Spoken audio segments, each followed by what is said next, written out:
Gerald thought about Pitts all the way home from school.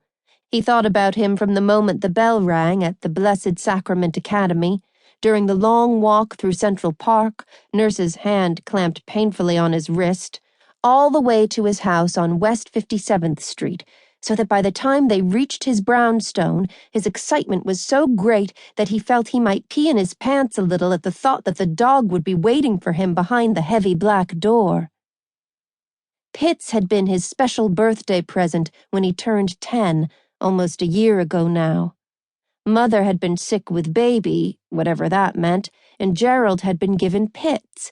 To teach him responsibility, his father had said.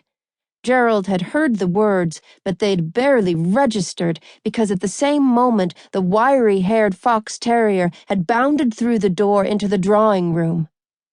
Today his friend was exactly 1 year old, and Gerald had smuggled him 2 butter biscuits from his lunch. He'd been very careful not to let the biscuits crumble in the pocket of his wool coat, or to let Nurse find them. Nurse hated Pitts. She said he was dirty, and that he would bite them all one day and might even smother baby in its sleep. Gerald knew this was a lie. Pitts was special. He had been his special present, and now he was his special friend. Pitts was all around special. Best of all, the dog could read his mind. He saw him doing it. Pitts would cock his head when Gerald was thinking something secret, and Gerald knew that Pitts knew what he was thinking. Now, as the black door was opened at last, Pitts was waiting, and Gerald almost cried with relief. He didn't know why, but he feared that one day the door would open and Pitts wouldn't be there. "If you want to play with that filthy beast, it will be out in the garden," Nurse said.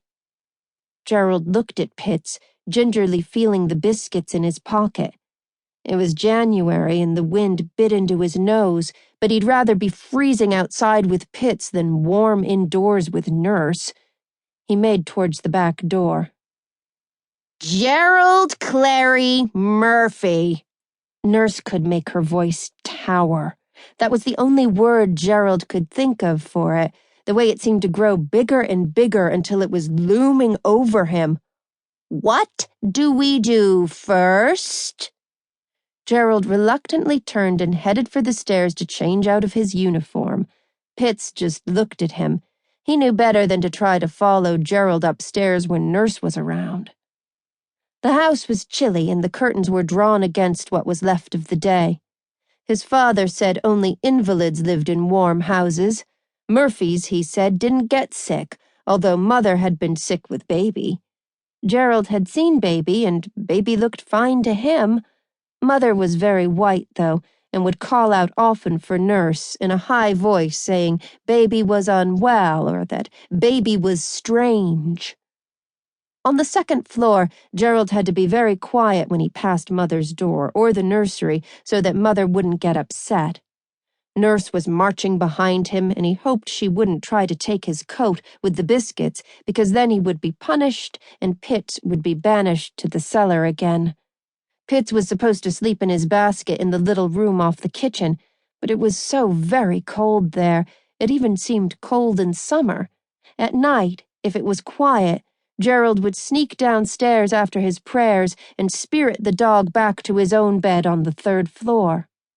Sometimes Nurse checked, and on those occasions, if she found Pitts, his friend would be locked in the cellar. Sometimes Nurse wouldn't let Pitts out until the following afternoon, and Gerald would see his friend's eyes, haunted after a day down in the dark with no food or water. When this happened, Gerald knew it was his fault, and he wouldn't try to smuggle Pitts upstairs for a while.